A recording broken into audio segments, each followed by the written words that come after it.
Welcome to AutoComplete, Roadshow's weekly podcast about the intersection of cars and technology. I'm Brian Cooley, editor-at-large. This week, I got Antoine with me, our reviews editor at Roadshow, and now we're going to dig right in with, we got some interesting early taste here from Tim, Antoine, of the Tesla Model 3. He's down at the Tesla launch event that was a big deal this week. People lined up.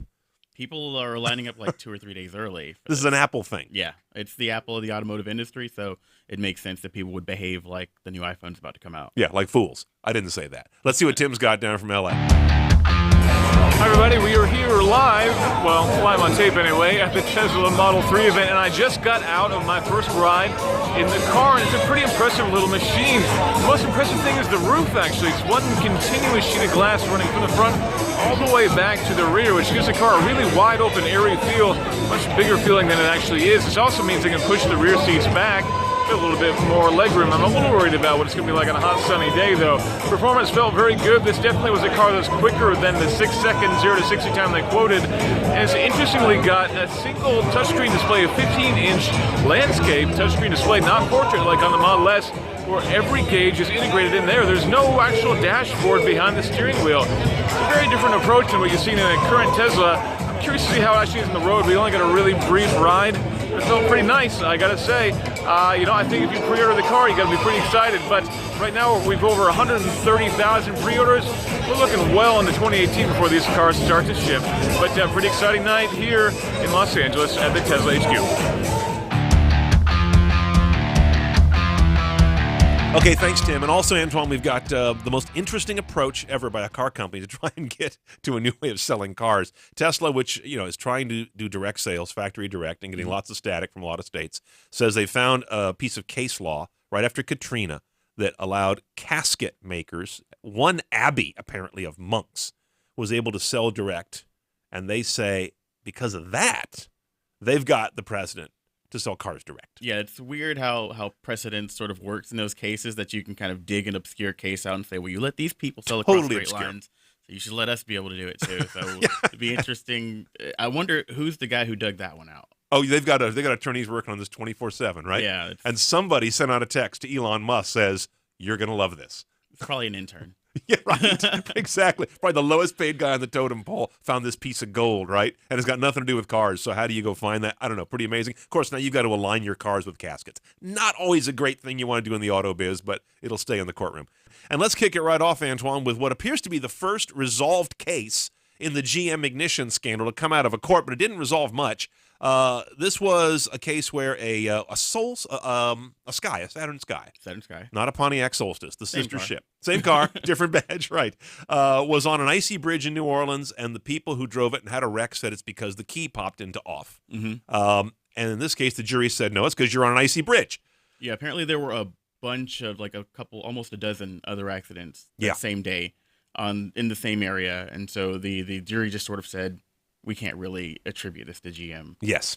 So this was supposed to be the first case that really put a dollar value on what someone's going to get for having a car that was in an accident because of a GM key that flipped to off, which was their defective part. Unfortunately, it doesn't really get anywhere in terms of that for those who are watching saying, what's this going to be like for GM to pay these out?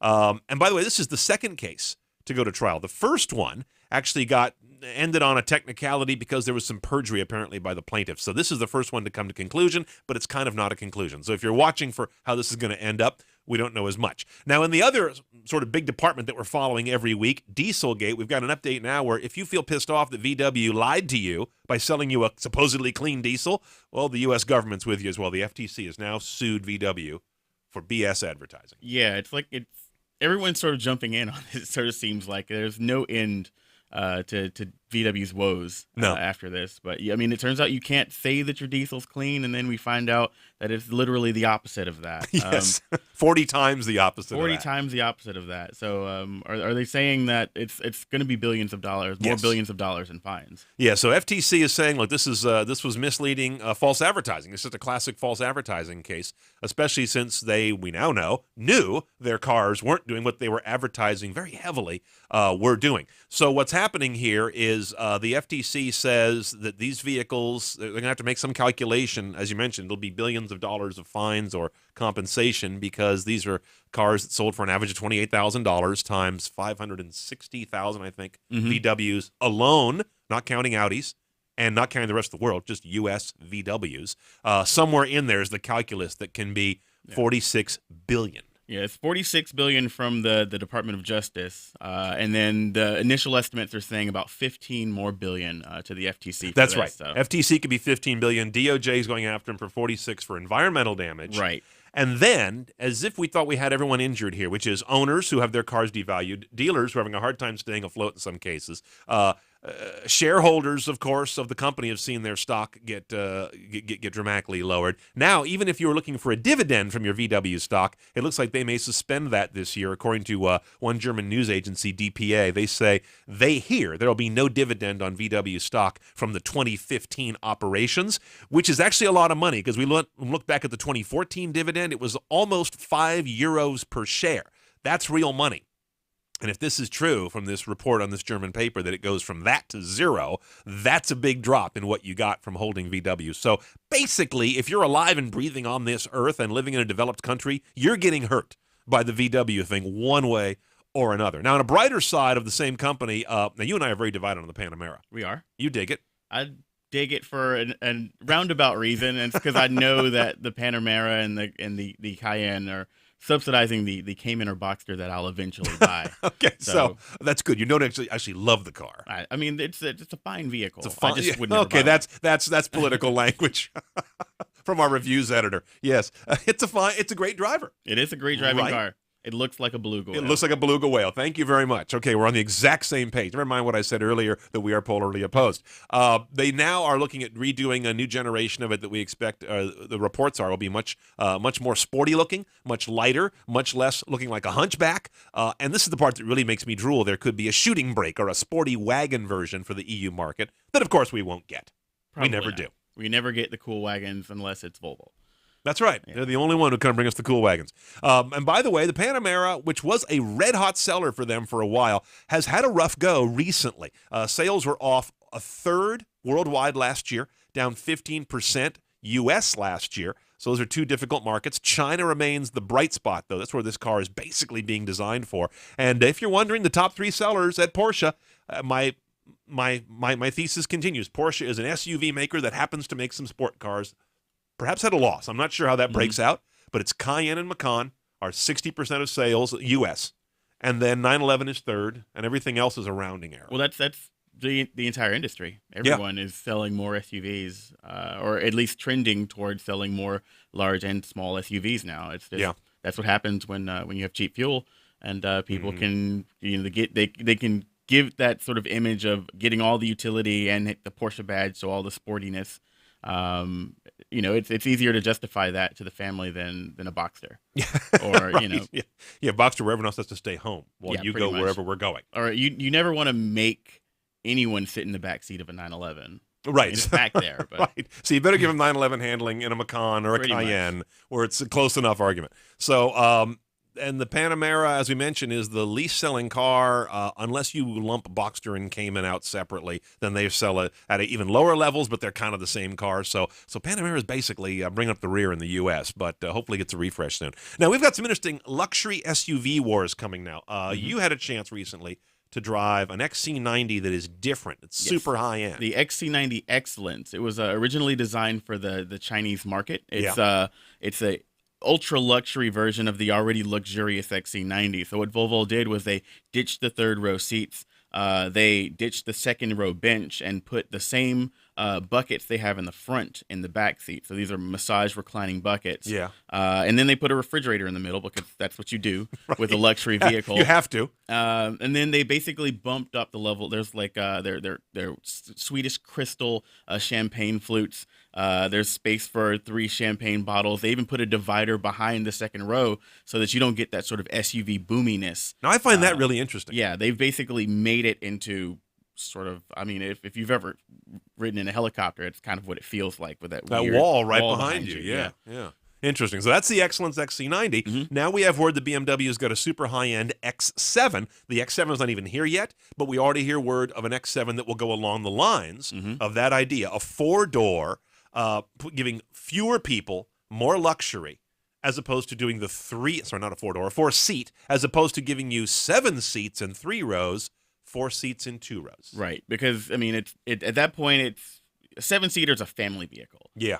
4-seater is something you get driven around in. It's a chauffeured vehicle. Yeah. What's interesting is that both of these vehicles are looking to crest 100,000. The XC90 Excellence has been priced at just under 105,000, and the BMW X7, their ultra luxury version, should be over 100 grand as well. And by the time you option these a little bit, they're deep into 100. Right. Yeah, so this is an interesting battle. As you mentioned, SUVs and crossovers remain where it's at. And globally, not just in the U.S. where we have fuel price fluctuations that often drive the market. And we also hear that the next generation Lexus RX, which started the category of crossovers, still is the #1 selling crossover SUV anywhere, is going to be coming out in its next generation with a 3-row, which to me says they've got to be elongated. It's got to be like Highlander sized if you're going to put a third row back there, because the RX is it's a big crossover, but it definitely has a small footprint. I don't see how they can just shove a seat back there. Not that you'd ever want to use. No. Unless it's just a kid seat, like you have those little kiddie seats in the back of the Model X, but that's, I don't know. Mm-hmm. Or the little jump seats that flip up in the Model S that no one ever uses. Yeah, right. That's right. You have those. That's a Model S. Yeah, those are really small. Or like the little jump seats I have in my 88 Country Squire. But even those are bigger than the Model S, so no. Yeah.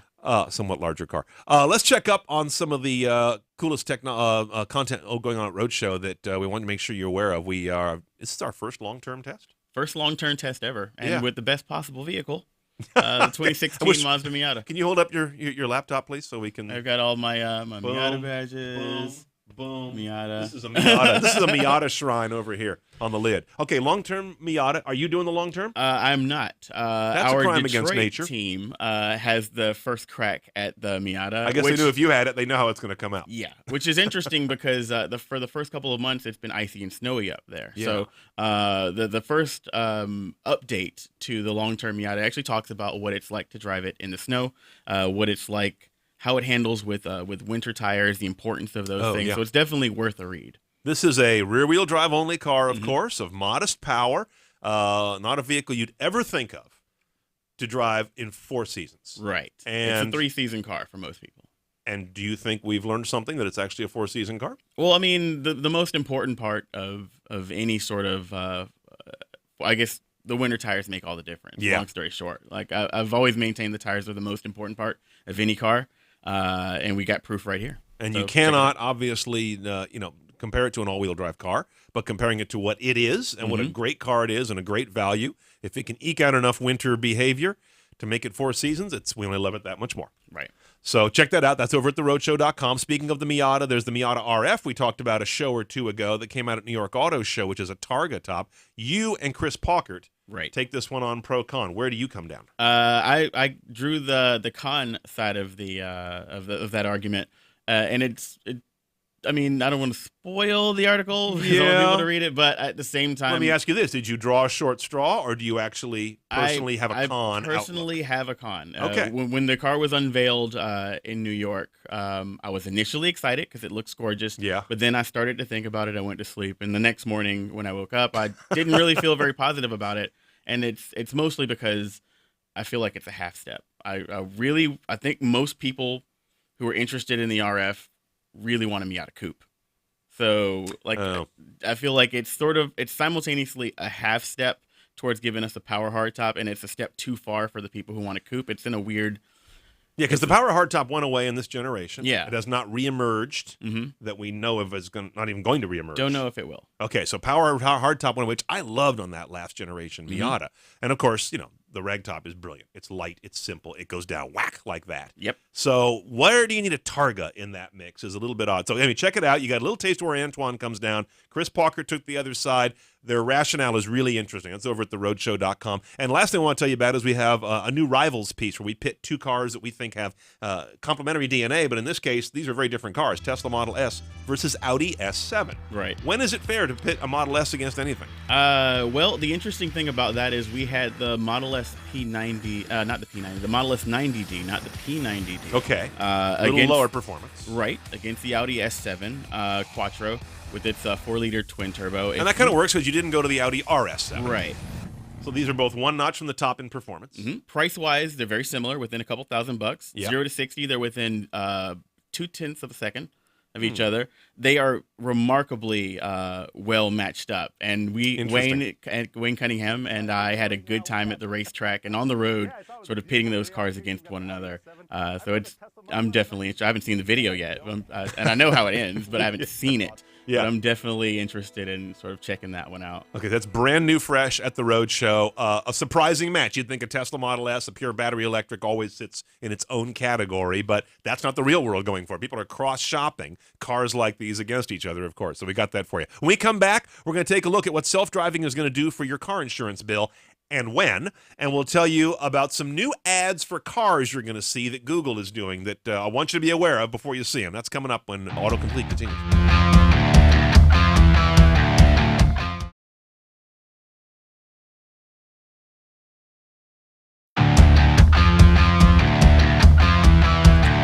Welcome back to AutoComplete. Brian Cooley with Antoine Goodwin. Let's continue on here. A lot of folks are saying, what's going to happen to my car insurance when self-driving technology propagates? I mean, what are we insuring for when cars are doing at least part of the driving, crashing less, and maybe one day not at all? It can be a seismic change to the concept of car insurance. Moody's Investment Services came out with a forecast, obviously looking at the financial future of the insurance industry, and they say that in the next 5 to 10 years, it's great for insurers because cars are going to get safer. They're going to have fewer accidents. We have automatic emergency braking coming basically showroom-wide by 2022 at the latest, and eventually we'll, alongside that, have level 2 self-driving coming in to take back part of your drive in slices. All of this leads to fewer accidents because cars don't get drunk, distracted, or do stupid stuff, at least not if the software is written right. But you're not going to see your car insurance go down for a while just because of inertia. Right. I mean, car insurers are not going to be in a rush to lower that rate. Yeah, they're not going to. It's not going to be a instantaneous change. It's going to have to slowly sort of eke itself out. And that's, I mean, like you said, that's exactly what insurance companies want. They want to people to pay for things they're not going to use. Yeah, a long runway. It's like the gym system. They want you to pay that membership every month, but then they want you to stay home. And they're cutting in the gym business. It's like, yes, we want you to pay, but we don't want to make our gym any bigger. Yeah, pretty much. We want to recruit you, but we don't want to add machines. Right, but eventually, people will get to a point where they do start asking those questions of, do we even need this? I think if it'll eventually reach the point of maybe like homeowners insurance, where it's something that people get because they want to protect something that they purchased, but it's not really something that's necessary. Yeah, that would actually be an interesting, if 50 years down the line, car insurance is something you don't even need. Oh, even before that, because they're going to start to, and this is kind of an industry consensus, start to spread around the payer role. So we may pay part of our insurance, but the car maker may also take on some of the risk. Right. Some car companies are already saying, yeah, we're going to be offering insurance at least when our car is in autonomous mode. And some of the companies that make the actual self-driving tech, which are not known to consumers, the tier 1 suppliers, they may actually get in there in a contributory fashion as well. So we're going to see the insurance industry change dramatically, but not for at least 10 and probably more like 20 years.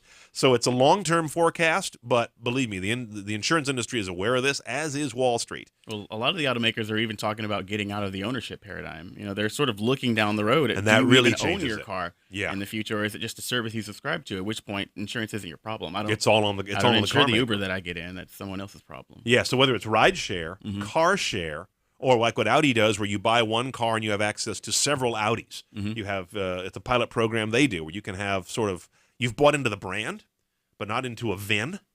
And so how do you ensure that if I have access to a fleet of several, I'm going to go down to the insurance company and register a bunch of VINs? I don't even know. Well, I mean, that would be the fleet's problem. Yeah. It's like with Zipcar. When I pick up a Zipcar has insured it. Yeah.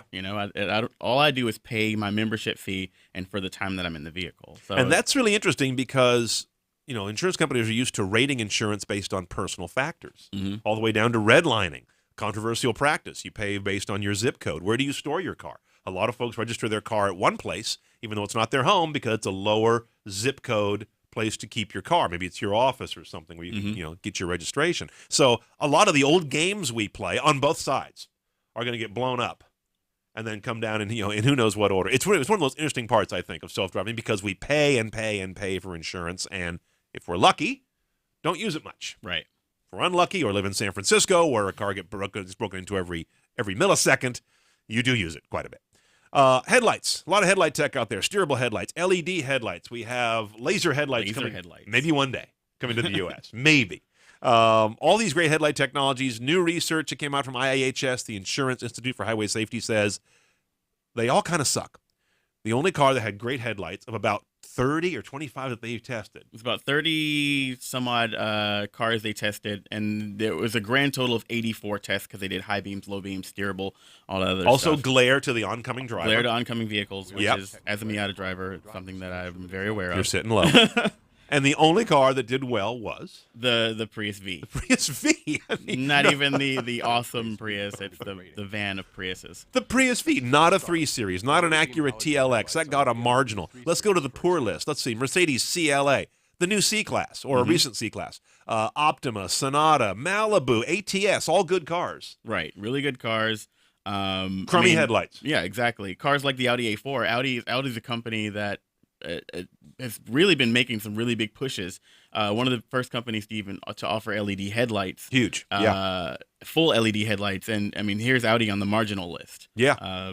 So it's interesting to sort of see how all of this, I mean, all of these like optional high intensity discharge, laser headlights. Steerable. Yeah, they don't really do anything other than look cool. They look bright. Is what the IHS That's is saying. So these guys say. They also pointed out that one of the cars that did pretty good, it's on the acceptable list, one level down from the top, was a Accord with halogen headlights. Ooh, that's like vinyl. Right.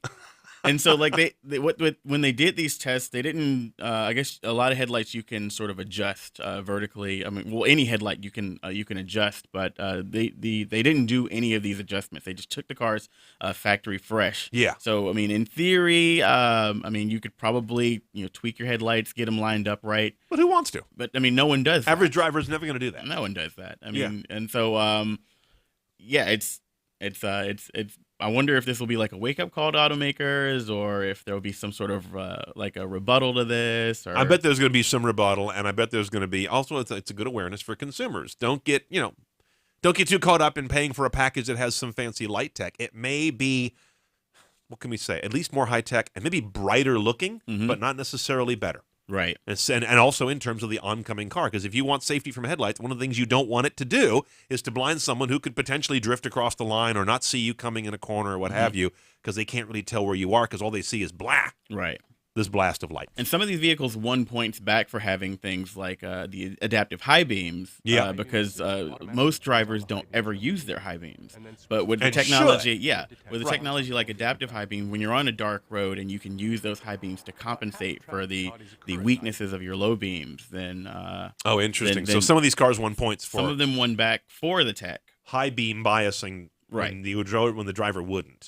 Yeah, remember the logic that's coming out these days from a lot of studies, this one seems to support it, is that you should flip your idea of using lights. High beams except when you shouldn't, as opposed to low beams except when you can. Except for in my neighborhood, everyone rides around with their high beams on. It's weird. I see it all the time. People's low beam headlights get blown, and so instead of getting the fix-it ticket, they just turn their high beams on. I thought they were being like hyper safe. No, they're being hyper cheap. Whole different thing. Yeah. Google's got some new car ads coming out you're going to see, especially if you search for cars on mobile. They are going to start to, honestly, get kind of in the automotive content business by when you search for, let's say, 2016 Prius V, because you want good headlights. They're going to deliver a slideshow of that car without you having to go anywhere else. So a Google-assembled slideshow. And, slideshows are gold on the internet. We're all drunk on them. And they will also have some basic specs that they're going to pull up. And if dealers want to pay, of course, the dealers can be listed under a short list of local dealers, all from one little page unit. And we're showing it to you right there. It's an interesting way for Google to get into the robotic automotive content business that just shows the incredible amount of Googling of cars that people are doing on their phones. Right. It's like you don't shop for a car now unless you're roaming around with your phone. Right now. Well, I think people's use of the internet in general has shifted to more handheld. So, it makes sense to sort of make it easier for people to get that content. And how they're getting into kind of, the robotic content biz. But it says here, Google says that Googling for pictures of a given car were up 37% in 15 from 2014. And 80% of those searches, virtually all of that growth, was on mobile. So people are Googling for pictures of cars, and They are basically doing it on mobile. Two kind of mega trends, and Google's inserting themselves in the middle of that. So next time you go searching for a car, or you're doing it this weekend looking for a car, you may see this new ad format that we've just shown you right here. Now, last thing we want to finish up with here is an alcohol interlock technology from Honda and Hitachi, what they call a key fob. I think that's a bit of a stretch, considering it's bigger than a phablet. I mean, but they say it's the first key fob tied to a car specifically that is an alcohol interlock.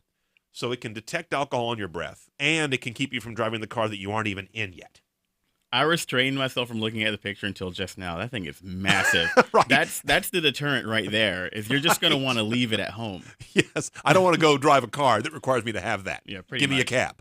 You're right. That's actually the logic. Yeah, Very insightful. I mean, it's interesting that they are, the technology to have that sort of like blow into the tube is in the car is already there. But once you've already gotten in the car, then the temptation to sort of have someone else. I'm already here, right? Yeah, and so have someone else blowing may the as well- tubes. Let me go drive. I'm okay. Right. But if you can make that decision before you even get to the car, I think you may be less tempted or more likely to do something like call a cab Right. to get home. Maybe, or where my mind went is you're just going to stay at the bar and have another couple. So I'm not quite sure where this ever ends. Well, you can keep checking. Right. You can And have a keep beer drinking, and then though. check, and then have a beer and then And check. check. And you're there all night. Yeah. Maybe they're going to get into the hotel business. I don't know. A Hitachi, Honda, co-branded, series of hotels. They can have those pod hotels in the back Right. of the bar. You just open a little locker and slide Bring in. those from Tokyo. Yeah. There's a whole sideline. There's something going on here. We haven't quite figured out the business model, but it's a bizarre one, as you can see. But they say, yeah, it's the first alcohol interlock in a key fob tied to a car that can keep that car from starting without you going to the car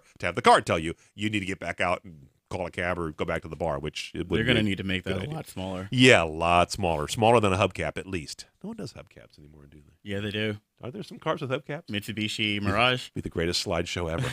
Cars that still have hubcaps. Okay, I claim it for a top 5. You get it for a slideshow. All right. Whew, we got it. All right, folks, thanks for watching AutoComplete. Antoine's here. I'm Brian Cooley. We'll see you next week.